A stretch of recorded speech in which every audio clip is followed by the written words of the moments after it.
موكي أتيسو وركوستا أنغوي كاباليو أرسدري مشي نسا ساملو ميرتنس كالينوي ما جماري دكي من دبو فنا زكاة سراو من دبو زكاة سراو إننا فالانغا لك زيرنوسي دورنا يقص ممارسي كانترنا أبرا دورنا لغنانا تيرس تيوننا كمتي تكران كوغير كاس زيرنو كمسنو فيلو كمسنو ندس فالانغا لك كدامات ويتو يقولنا غير كسي سالسكان سيكوشنا غناني لانغا غير كالي كنان كمتي دار سكرا لانغي تي غير كاس كوشنا عند جنة سروا عند جنة سروا ندس فالانغا لكن كبكابي فورس جننا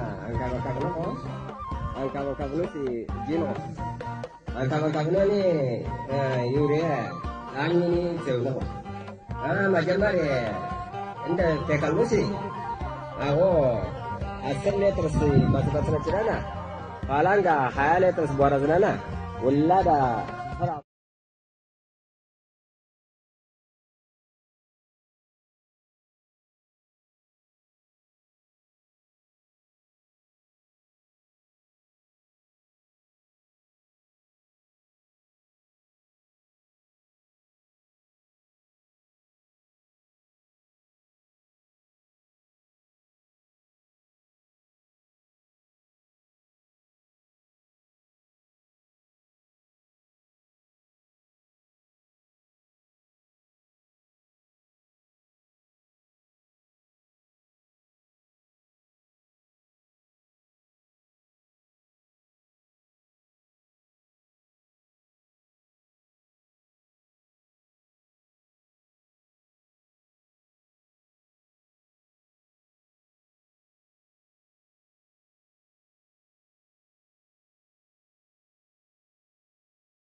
እንግዲያውስ ጥቅል ጎመኑ እንዴት እንደሰራው አርሶ አደሩ በራሱ አንደበት ስለገለጸው ምናልባት ሳይንሳዊ ከሆኑ እንትኖች ላይ ሀሳብ ለመስጠት ያህል ነው። እንግዲህ ጥቅል ጎመኑ እንደምታዩት የሁለቱ 200 ካሬ ሜትር ነው።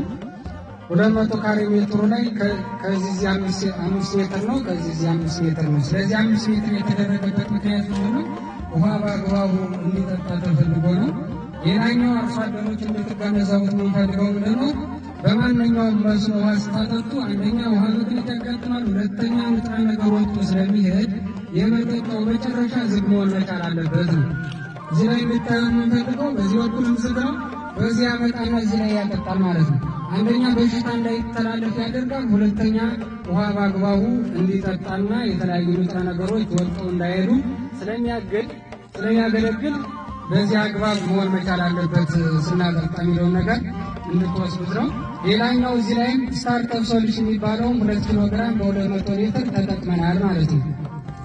ከዛ በኋላ ጃፕ ተጠቅመናል። ስታርተር ሶሉሽን ማለት ለአርሶ አደሮች ያው በውሃ ተበጥብጦ ማዳበሪያን በውሃ መበጥበጥ ማለት ነው።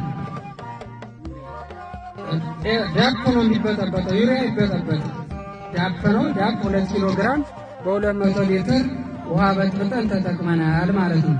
ስለዚህ እያንዳንዱ እዚህ ላይ የምታዩት ነገር 14 ጥቅል ጎመን ከዚህ ያለ እዚያው ላይ ምናቹ ስታዩት ጥቅል ጎመኑ እንትን መስመሩ ተከትሏል፣ በዚህም ስታዩት የተከተለ ነው። ስለዚህ 14 752 ጥቅል ጎመን እዚህ 200 ካሬ ሜትር ላይ አለ ማለት ነው። ምክንያቱም የሰሚሉ ሲሰራ እያንዳንዱ አንድ ራስ ጥቅል ጎመን እዚህ ላይ እንትን ፍላጎት የለውምና ምክንያቱም አንድ ጥቅል ጎመን ዛሬ ላይ ገበያ ላይ 1 ኪሎ ቢሆን 20 ብር ነውና ያንን ታሳቢ ማድረግ መቻል የሚጠበቅብናል የሚለውን ነገር እንድትወስዱ ነው የምንፈልገው። እዚህ ላይ ምናልባት አሁን ላይ አልፎ ስናይ ክሽክሽ የምትባላለች እሷም ለምርት ስለደረሰኝ ዛሬ ላይ ገበሬ በዓል ላይ እንዲታይ ስለፈለግነው ነው። ለምርት የደረሰ ገበያ መውጣት ስላለበት አርሶ አደሩ መርጨት የለብንም ብለን ነው ባለፈው ስለተረጨ እንግዲህ ነገ ጀምሮ አርሶ አደሩ ወደ ገበያ ያወጣል የሚለው ነገር እንትን ልትሉ ነው።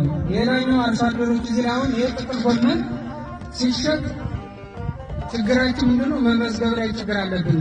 የአርሶ አደር አንዷ ጥቅል ጎመን ስንት ኪሎ ታመጣለች ስንት ነው የሚለው ነገር መዝግቦ መጨረሻ ላይ ያዋጭነት ስሌትን ጭምር የሚሰራበት እንደሆነ ታሳቢ ይደረግ የሚለውን ነገር ለመስጠት ነው። አመሰግናለሁ። እሺ ይቅርታ፣ ምናልባት መጀመሪያ ላይ እንትን ብያለሁ። እዛ ላይ የምናየው ምንድነው ኮፐንሃገን የሚባል ወይም ዲቃላ ያልሆነ ዝርያ ነው። አርሶ አደሩ በሰፊ ቦታ አብዛኛውን ጊዜ የሚጠቀሙ የነበረ ነው። ይሄ የምታዩት ደግሞ ዲቃላ የሆነ ዝርያ ጣና የሚባል ዝርያ ነው። አምና ላይ ምናልባት ጫቃ የሚባል ዝርያ ሰርተን ገበያ ላይ ነጋዴው አልፈለገውም። ለምን? በጣም ትላልቅ 4 ኪሎ 5 ኪሎ ስለሚመስል ሆቴሎች ካልሆኑ ሌላው አርሶ አደር ገዝቶ ለመጠቀም ስላስቸገረ ወደ እንቀይረዋ ጣና ነው። ጣና ማለት የምታዩት ነው። ገበያ ላይ አሁን አርሶ አደሩ አንዳንዷንም ራስም ገዝቶ መጠቀም ይችላልና ከዛ አንጻር ነው የሚለው ነገር እንድትወስዱ ነው። ያን አይል እያወዳደራችሁ መሄድ ትችላላችሁ። አመሰግናለሁ።